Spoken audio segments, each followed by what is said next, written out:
What's the meaning of Brussels sprout?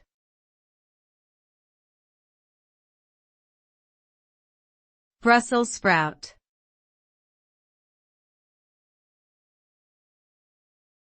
Brussels sprout.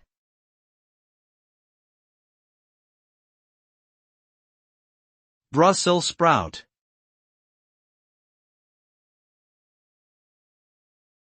Brussels sprout.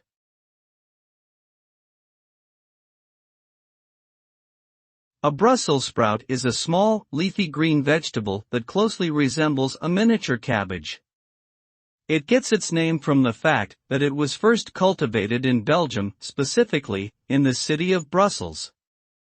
Brussels sprouts are high in fiber and essential vitamins and minerals, making them a popular choice for healthy eating.